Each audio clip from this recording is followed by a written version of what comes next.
Sabros. Today we're actually going to be doing a small video. This is actually going to be a drawing video, and this is the first time I've really done this, and I hope you all really like it. This video is basically going to be about me drawing different bodies and how the structure of a human body is supposed to be.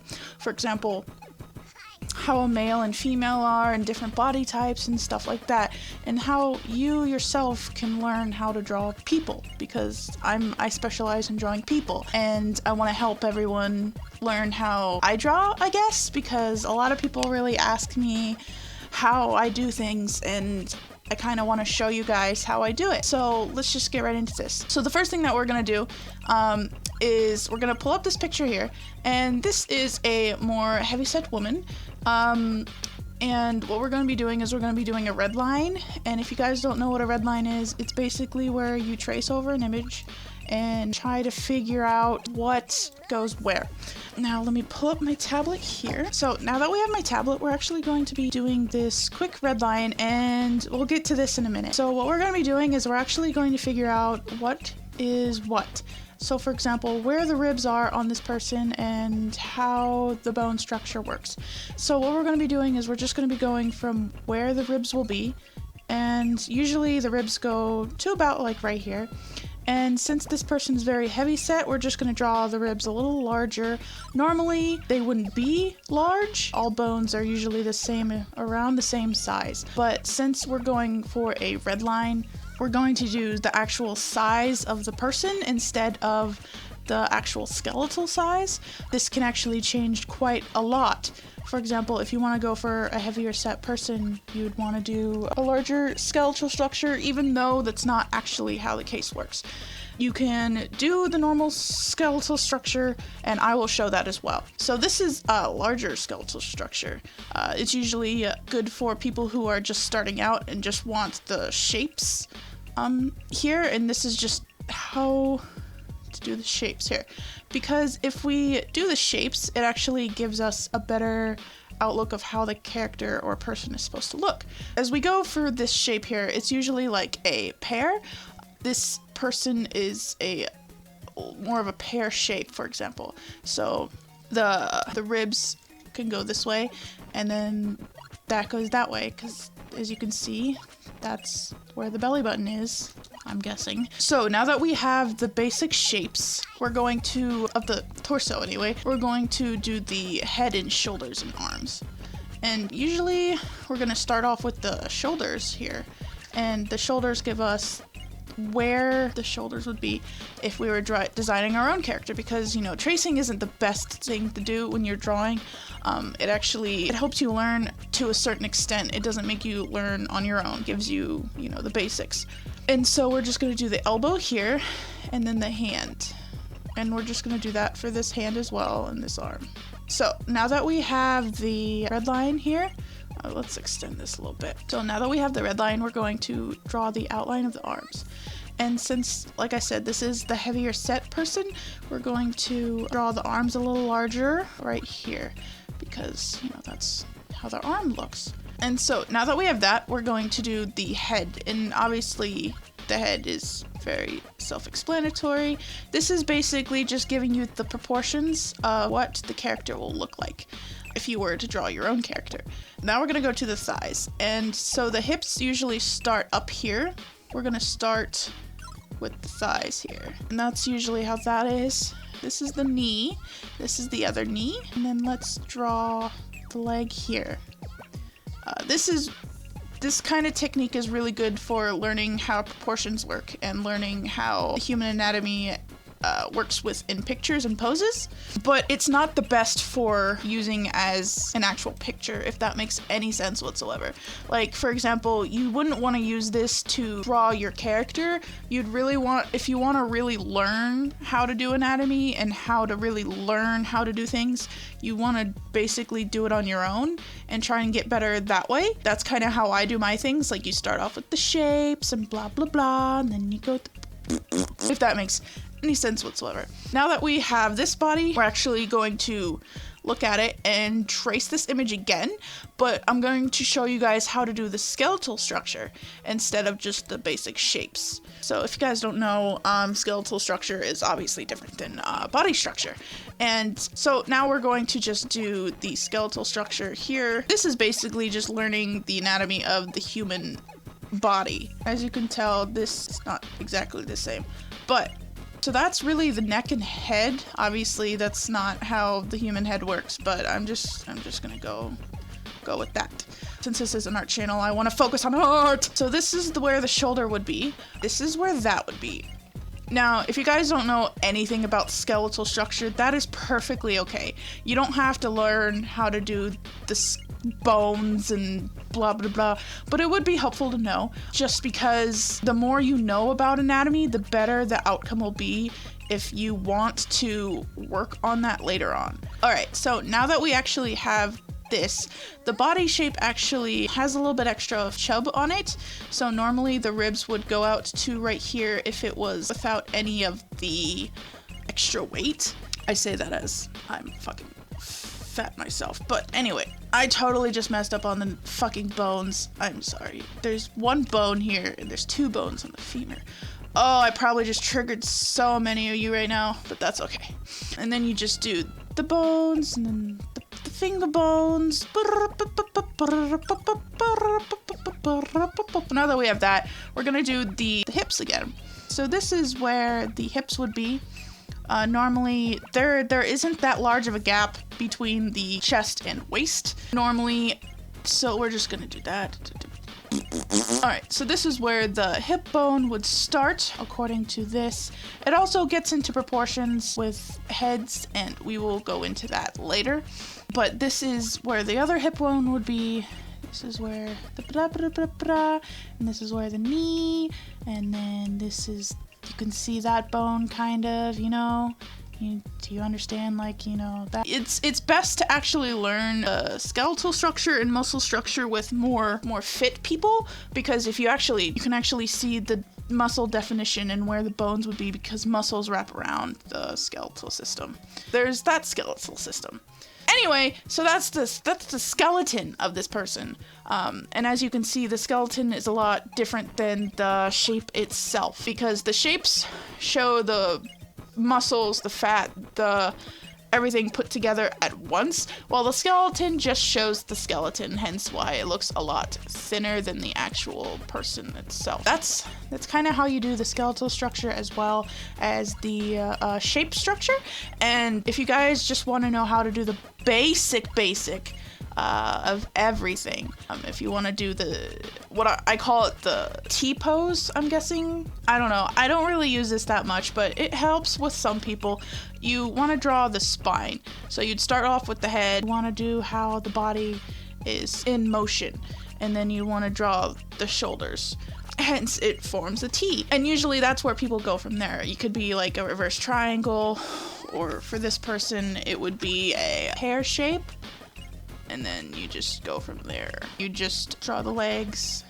So if that makes any sense whatsoever, you guys can go ahead and try it. You can try any of these 3 methods that I use for referencing. I reference images a lot when I draw. It actually helps a lot with posing, and it helps really well with anatomy, because if you look at pictures where you don't use a reference and pictures you do use a reference, I guarantee the pictures you use a reference with will look a lot better than if you don't, because our memories kind of warp things into thinking something that it's not actually there.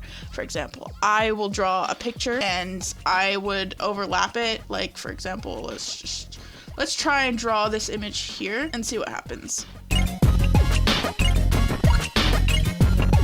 Alright, so I just did a quick sketch of this, and obviously you could tell there's differences between the two, but that's just using reference. Now, for example, if I don't use a reference and just go off of memory, I can show you guys what it would look like then.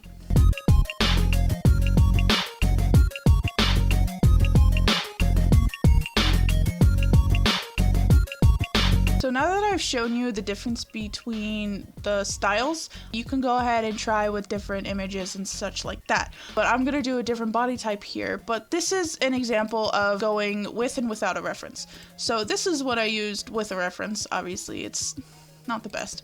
And then this is what I used without a reference. It looks slightly different, obviously, as you can tell from the original like sketch that I did.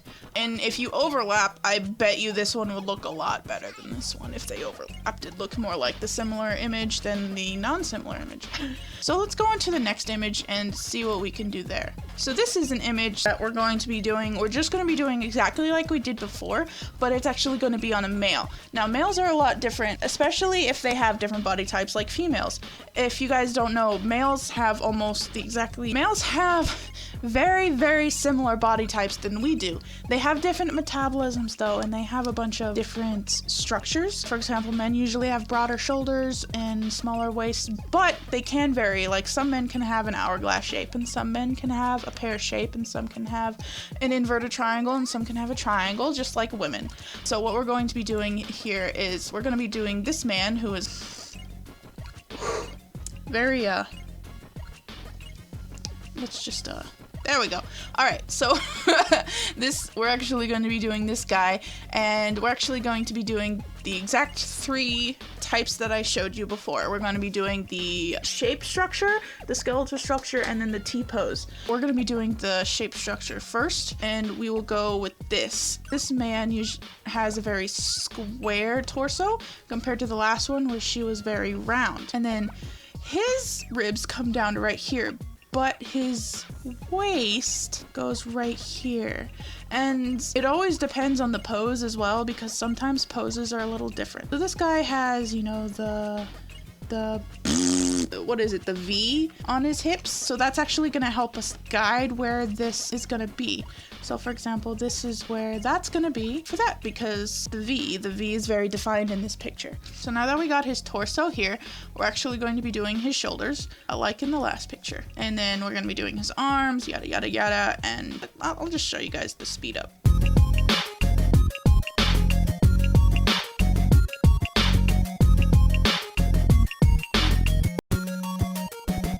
Now that we have the red line of the figure, let's look at the figure itself. So this is the figure of the man that we just drew, and obviously it's a very simple shape form of the man we drew. It always comes down to the basic shapes and the basic structure. So we're actually going to be doing the skeletal structure now, and then the T-pose, and we will go there, and I'll just speed it up for you guys so you don't have to hear me ramble.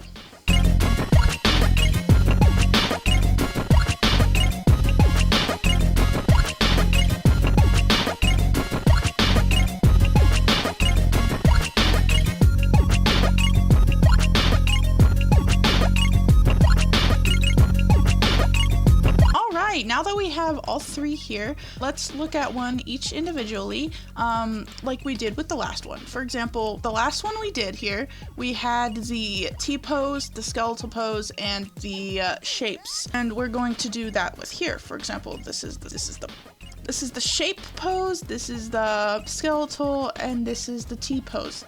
This is the shape, skeletal, and T. The T is a very simplified version of the shapes. It shows the flow, as the skeletal is very specific, and it'll help you learn the basics here. And that's basically how to do the anatomy portion of quote-unquote tracing. So this last one that we're going to be doing here is actually very more for the T-pose. For example, this one would be more for the skeletal, and this one will be more for the T-pose. It always depends on the type of style you like the most and the type that goes really well with that photo. For example, if it's a severely complicated pose, it would be best, you know, to do the T-pose. But if it's a very simplistic, you know, standing pose, or if they're a very heavy set, or if they have a specific shape that's very interesting, you'd want to go for either the skeletal or the shape. It always also depends on the style that you use and the style that you prefer. So it's very open, and it's very flexible with your style and your capabilities. So this one, we're actually going to be starting with the T-pose. because this one obviously is basically a T. It's like a curved T. So it's like that, and then you'd go like that. And it's very, you know, simplistic. It's a very simplistic style here. This is how the legs are. And then this is how the arm is. You can combine all three if you're really willing to do all that. Normally I do the T-pose and the shapes combined. It's very well put together, and it gives you a very big simplistic way of putting things together, if that makes any sense. So yeah, that's basically combining the shape and the T-pose. That's the T-pose. Let's actually do the red line, and then we will do the skeletal. So I'm just gonna speed this up again real quick.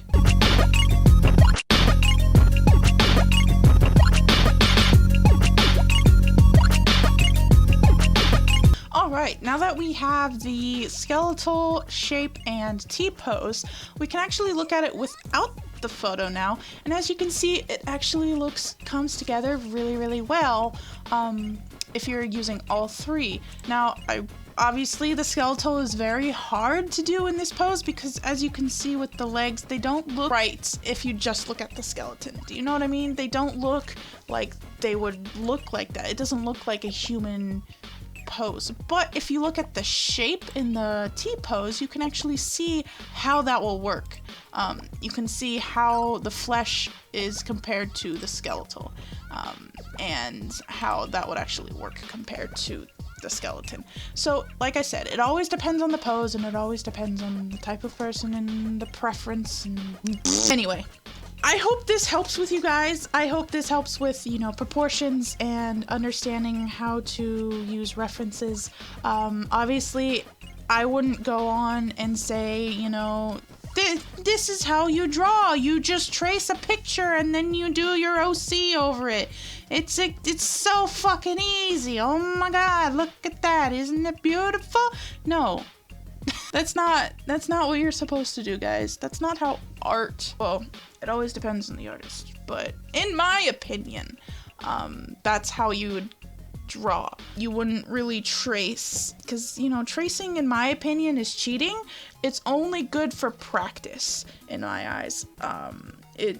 For example, just cutting out is basically just using someone else's idea and someone else's photograph as, you know, it's stealing in my eyes. In other artists, like in other major, you know, artist eyes, it would be like, oh yeah, that's just how art is. It's art. But online and on the internet, you get a lot of critique and a lot of hate for it. I'm just saying. That's kind of how I'm brought up. Like I said, this kind of tracing is perfectly fine if you're just going to be using it for like the shapes and studying, but if you're going to be using it for like drawing, it'd be best to use a separate sheet and basically look at the picture on the side. And like, it'd be best to look at the picture on the side once you figure out how the anatomy works. And it'd just be like, just try it on your own, you know, just try, even if it looks like a fucking deformed whale, you know? You can say it's physically your own art. Okay? I hope this helps you guys. I wish I would have known this when I was younger and just starting out. So thank you all so much for watching. If you like this video, poke that like button, subscribe for more content, and links in the description. I love you all so very much, and I hope you all have a beautiful, beautiful day.